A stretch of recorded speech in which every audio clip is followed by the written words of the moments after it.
ఓం శ్రీ శివాయ గురవే నమ. శ్రీ మహాగణాధిపతయ నమ. శ్రీమదాంధ్ర మహాభారతం కవిత్రయ విరచితం ఆనుశాసనిక పర్వం పంచమాశ్వాసం. కృతికర్త తిక్కన సోమయాజి. అమృతవర్షిణి ధారావాహిక 354వ రోజు తత్వదర్శిని కార్యక్రమానికి ఆధ్యాత్మిక ప్రవచకులు మీ దీకుండి చంద్రమౌళి రసజ్ఞులను ఆహ్వానిస్తూ, అయ్యా, నేటి వరకు మనం ఎలా జీవించాలి, ఎలా జీవించకూడదు, ఏ తత్వాన్ని ఆశ్రయించి ఆచరణాత్మకంగా జీవించాలో నిర్దేశిస్తుంది భారతం అని చతుర్థాశ్వాసం సంపన్నం చేసుకొని పంచమాశ్వాసంలో ఆ ప్రామాణికతలను నామమాత్రంగా ముచ్చరించుకుంటూ ఉన్నాం. జీవన ఉద్ధరణ మరిచి ప్రాపంచిక భోగ లాలసత్వమే భోగమని భగ్గున భొగ్గైపోతున్నటువంటి ఓ మనిషి, వింటున్నావా? భారతం వినండి. ఎలా జీవించరాదో నిర్దేశిస్తుంది భారతం అని చెప్పుకుంటూ ఉన్నాం. ఇక నేడు ఆనవాయితీగా నుతి తపస్వాధ్యాయ నిరతం వంచు శ్రీమద్ రామాయణంబు సర్వం ధర్మాధీనమనే జపతప నియమ సరంబు సత్యనిష్టలే సమాధి హ్రోహణంబులయ్యా ఉపమానమయ్య శాంతనవుడు కర్మఫలానుభక్తయ్యి శరతల్పుడయ్యే తప్పింపగలేరెవ్వరు కర్మ మర్మంబులెరిగి జీవించవో మానవా. ఓ మనిషి, వింటున్నావా? తపస్వాధ్యాయ నిరతం అంటూ రామాయణం ప్రథమ శ్లోకం సర్వం ధర్మాధీనం అని చెప్తా ఉంది. జపతప నియమసారం సత్యనిష్ట సమాధి రోహణంగా జీవించమని చెప్పని, అలా జీవిస్తేనే జీవనమని శరతల్పగతుడై అవశ్యం అనుభోక్తవ్యం కర్మఫలం శుభాశుభం అనేటువంటి సిద్ధాంతాన్ని అనుసరించి అంతటి భీష్ముడే అంపశయ్యను చేరితే ఇక మనం ఎక్కడున్నాం, మన జీవన విధానం ఏ విధంగా ఉంది. కాబట్టి కర్మఫలమును ఎవరూ తప్పింపలేరు. మరి ఎలా జీవించాలి? భారతం వినండి, తెలుస్తుంది అని భారతం నిర్దేశిస్తూ ఉంది. ఈ జీవన విధానంలో 24 లక్షణాలు ఉంటాయండి. అభయం అంటే నిర్భయం, భయం లేకుండా ఉండగలగటం. సత్వ సంశుద్ధి, అంతఃకరణ శుద్ధి కలిగి జీవించాలి. జ్ఞానయోగ సాధన. 4 దానతత్వం. 5 దమం అంటే బాహ్యేంద్రియ నిగ్రహం. 6 యజ్ఞం, భగవతార్పణ కర్మలే కర్మ యజ్ఞ భావనామయంగా ఆచరించటం. 7 స్వాధ్యాయనం అంటే ఆధ్యాత్మిక గ్రంథములు, భారత భాగవత రామాయణ గ్రంథములు ఏదో ఒక గ్రంథం తీసుకొని చదవటం, వినటం, ఆచరించటం. మన లోపాలేంటి, మనం ఎక్కడున్నాం, జీవన విధానం ఏం చెప్తా ఉంది శాస్త్రం అంటూ ఆలోచన చేయగలగటం. 8 తపం. 9 ఆర్జవం అంటే కపటం లేకుండా ఉండటం. నవ్వామంటే ఎదుటోళ్ళు అయిపోతారు, అలా కాదండి. 10 అహింస. 11 సత్యవచనం. 12 అక్రోధం, క్రోధమును వీడాలి. 10వ గుణం త్యాగగుణం. 12 శాంతి. 15 అపైశునం, చాడీలు చెప్పకుండా ఉండటం. దయ, అలోలుప్యం, లౌల్యము కానటువంటి జీవనం ఆంజనేయ స్వామి ఉదాహరణ. మార్ధవం, మృదు స్వభావం కలిగి ఉండటం. హ్రీ, అధర్మాచరణలకు దూరంగా జీవించగలగటం. అచాపలం, నిశ్చలత్వంగా ఉండటం.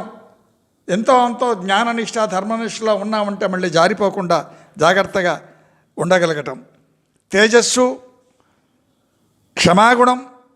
ధృతి అనగా సమాధిరోహణం, సమంగా క్షేత్రజ్ఞ ధర్మాలను ఎరిగి జీవించగలగటం. శౌచం, అంతర్బహిర్శుద్ధి, అంతఃకరణ బాహ్యశుద్ధి, భావశుద్ధి కలిగి జీవించడం.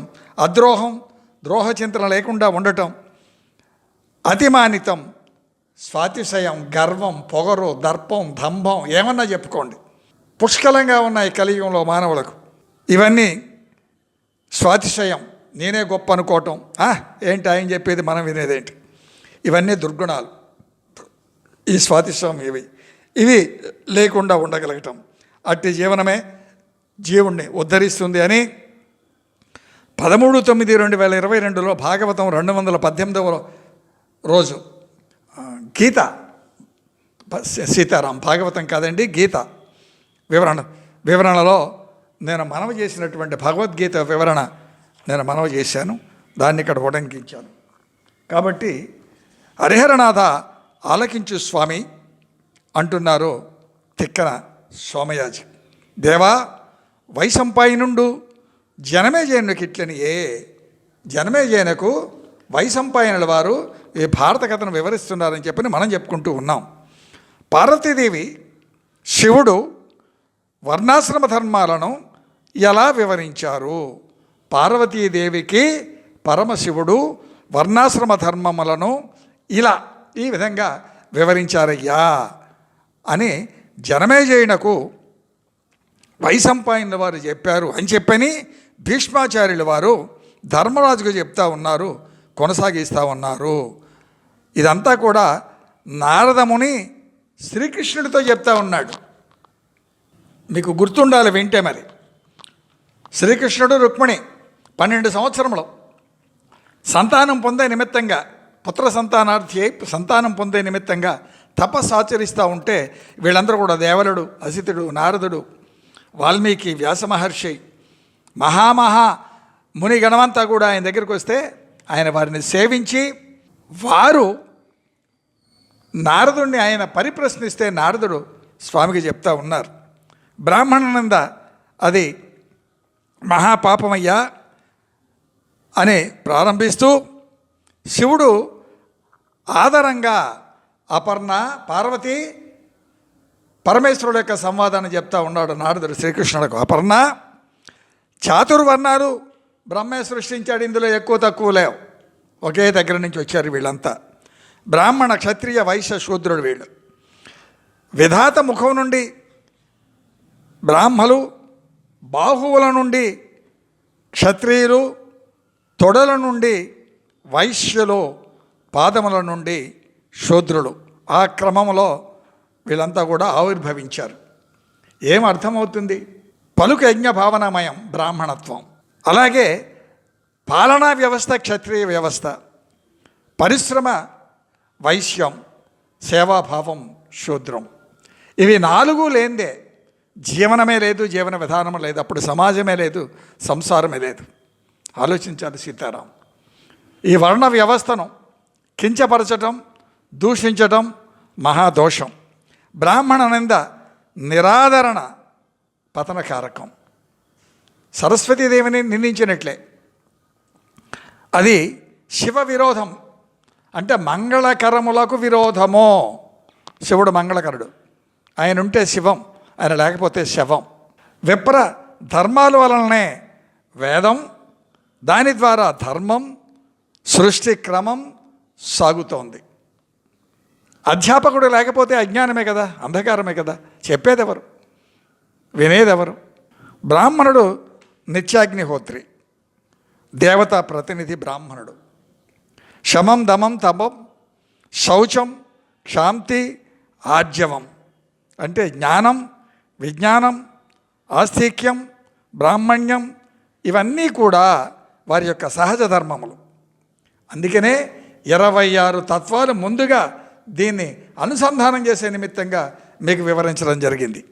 శమో దమస్తప శౌచం క్షాంతిరాజ్యవమేవ చ జ్ఞానం విజ్ఞానమాస్తిక్యం బ్రహ్మం కర్మ స్వభావజం. గీత 18వ అధ్యాయం 42వ శ్లోకం. క్షత్రియులకు బ్రాహ్మణ సంరక్షణ ప్రథమ కర్తవ్యం, అంటే జ్ఞాన సంరక్షణ.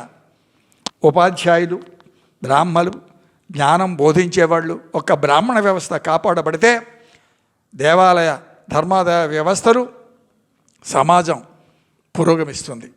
దాన్ని నిర్వీర్యం చేస్తే సమస్తం నాశనం అవుతాయి. ఓ పథకం ప్రకారంగా ఆంగ్లేయ పాలనా విధానం, ఆ తదుపరి పాలించినటువంటి వాళ్ళు హైందవ ధర్మ ద్రోహ విధానంలో ఈ వర్ణ వ్యవస్థను చిన్నాభిన్నం గావించి ద్రోహమయ వ్యాఖ్యానాలు అంటగట్టి విద్వేషాలు రగుల్పి సమాజాన్ని ఏ స్థితికి చీల్చాలో ఆ స్థితికి చీల్చేశారు. కాబట్టి క్షత్రియులకు బ్రాహ్మణ సంరక్షణ ప్రథమ కర్తవ్యం.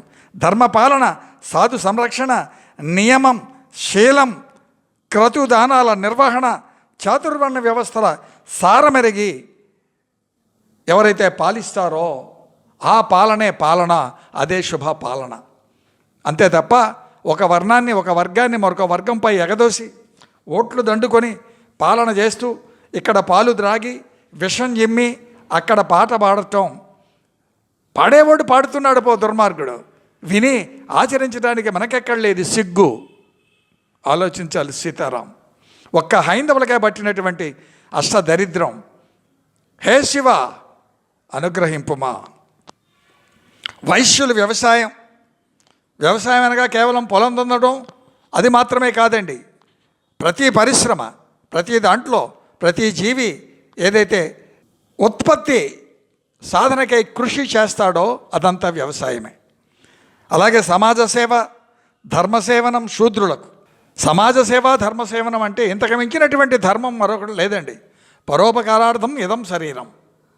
ఉత్తమ గతులు సూక్ష్మంగా ప్రథమంగా అనుగ్రహించబడేది ఈ సేవ, సమాజ ధర్మ సేవనలోనే.